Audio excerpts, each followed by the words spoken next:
Hi everyone, welcome back. It's Moa, aka Swedish Whiskey Girl. And today, because it is St. Patrick's Day, I thought I would, of course, do an Irish whiskey review. The one I have here is the Redbreast 27, very kindly sent to me by a lovely whiskey friend and patron, Matthew, from the States. So thank you so much, Matthew. I've never tried this before and I don't know if I would have ever managed to try it because it is slightly out of my budget, so I'm really happy that I got the chance to try this. So thanks for sharing your whiskey. It retails at around £450, hence why it's out of my budget. But it's, of course, a really fascinating brand, Redbreast. I think they are the world's largest seller of Irish pot still whiskey, and this Redbreast is a blend of only pot still whiskies. It's been matured in ex-bourbon, ex-sherry and ex-ruby port casks, and then matured for 27 years. So it's older than me, but just by about a year. So I can still drink whiskey that is older than me. Very grateful for that. But yes, since it's St. Patrick's Day, I thought we'd try something really special. And I mean, I tried some Redbreast before, and of course I'm drinking it out of my 2th glass because of the occasion. If you want to see my review on the glass, I'll put it up here maybe, if I manage to find it, or you'll find it on my channel, of course, as well. Also worth mentioning that this sits at 54.6% ABV.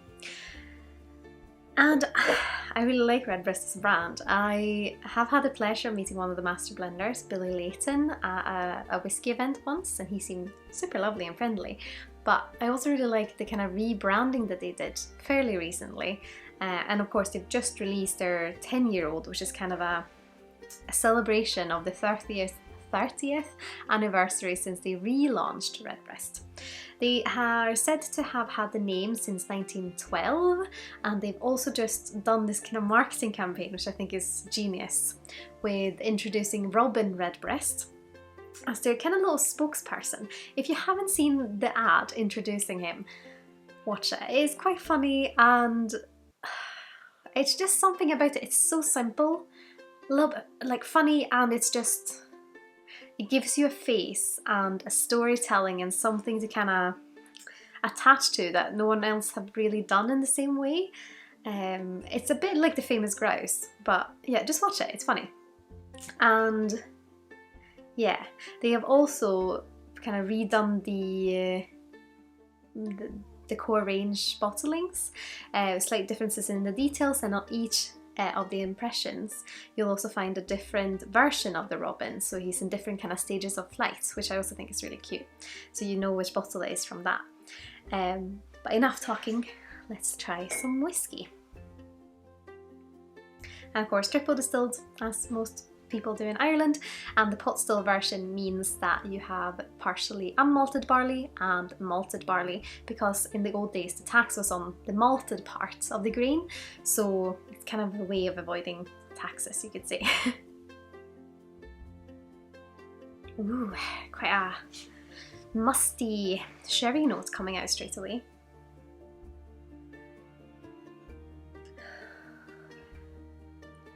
Almost a bit like cherry sweets. And plums, definitely like plums. A bit of orange zest, definitely a sherried influence coming through, and probably a bit of that port. Quite spicy, like wood spicy, but also orange spicy. It just feels royal in a way. I don't know, it's a little bit like Old Library, but a really indulgent, kind of fresh, fruity tart of some kind.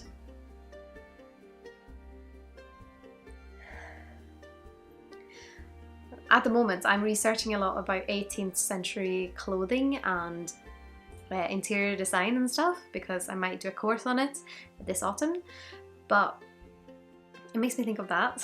Just like a wooden salon, is that what it's called? Like a big kind of room that is just royal and yeah, wonderful. I do think I don't know if there's port influence, but the sherry feels very juicy and very bursting with fruits in a way that I don't generally think the sherry does, because sherry sometimes goes towards dried fruits and spices, and this has spice in it, but it just feels like you've just taken all the red and orange fruits you can find and just mushed them into like this big ball, and that's what I'm getting on the nose. Definitely a woodiness there, and it does have this kind of Irish tint to it, and I feel like you can also get that this has been a cask for a long time. But now I can't wait, so let's try it. Sláinte Skål and happy St. Patrick's Day.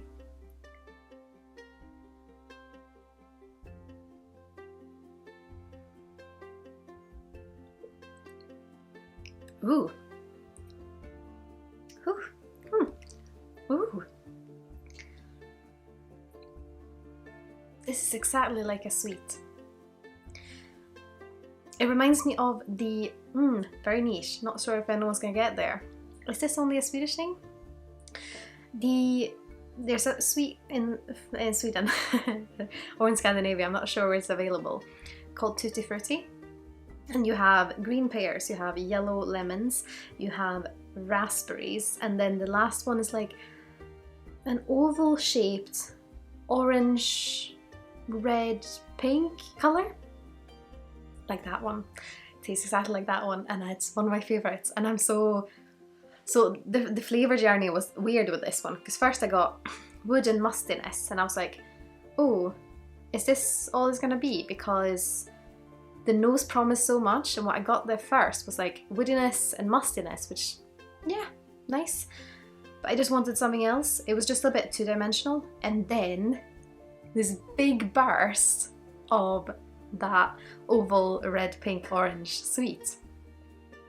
It's, oh, what is the flavour of that one? It's a jelly sweet, but it has like it's not just jelly. If I can find a better explanation for this by the time I edit it, I will put it up on the screen. I am gonna have another sip, of course, and try and explain it better. A little bit like pineapple, also. Pineapple, plum, orange, maybe?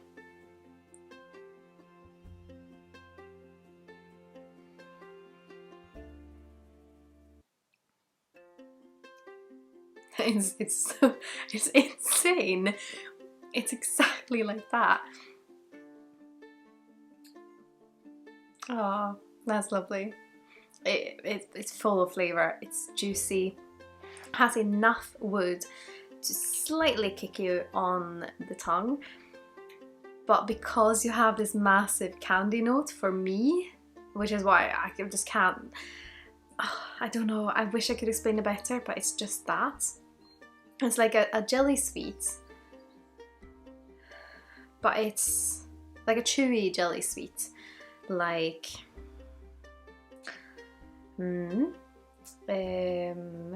yeah.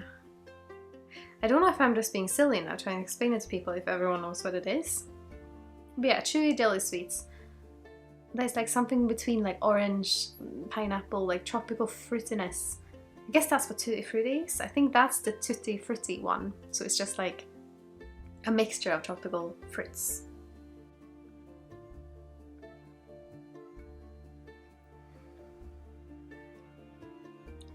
Consistency is quite thick as well.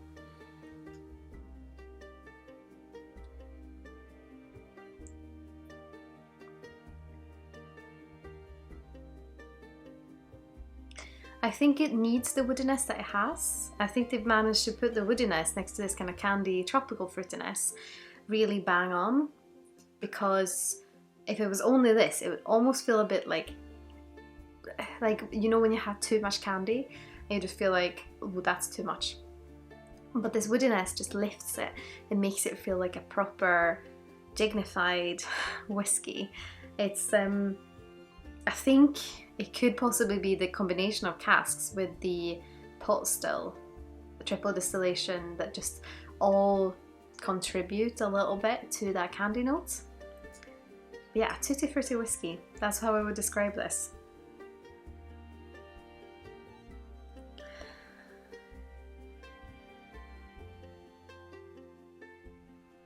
On the nose now, it's a bit more Dunwich Warehouse as well.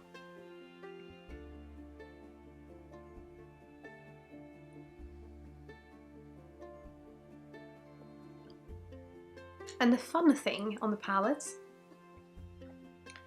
is that it isn't just one thing. Did you hear that? Strange. I think the sherry cask, the port cask, the bourbon cask, the pot still-esque tint to it, they're all combined to something that creates a unity. It's not like, oh, or for me at least, when I try it, it's not like, oh, there's the sherry cask, that's the bourbon cask. It's tricky for me to say where things are coming from, but they're all just united into this big thing that is delicious, which pains me to say, because I wish I could buy a bottle of it. But it's... And now this is the thing, because we've been talking about this lately. Is a whiskey worth its flavour? I'm always having a bit of a hard time justifying purchases that are over £100. I can justify buying a sample of it if I really want to try it, but it's just a lot of money, isn't it? But if I really, really like something, even though it's a non-age statement, I cannot look past that, because I'm like, the flavour is the only thing that matters, so I'll just pay as much as I possibly can for it.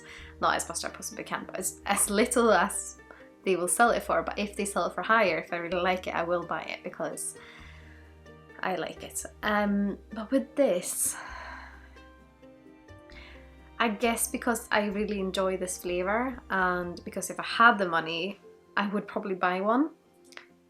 But it's such a shame that this becomes so inaccessible for someone who might not have the budget. And yeah, I could save up to buy this, but there's also so many other whiskies out there in the world. Oh, the dilemma of being a whiskey drinker. But I am so happy I've managed to try this sample, so thank you again, Matthew. It's definitely going to enjoy this. Might give a sample to Cody, see if he likes it as well. But yes, I hope you've enjoyed this video. If you had, please consider maybe leaving a thumbs up and subscribe if you haven't already. Or if you want to support the channel even more, then I'd be, of course, absolutely over the moon if you would consider using my affiliate links the next time you're shopping with either Master Malt, the Whisky Exchange, or the Scotch Malt Whisky Society. And a massive, massive thank you to everyone who is using them. I can't see who is, unfortunately, but I can see that some people are using them, and that is so, so appreciated. Thank you. Also, of course, a massive thank you to my wonderful supporters on Patreon. It's great to have you guys with me on my whiskey journey.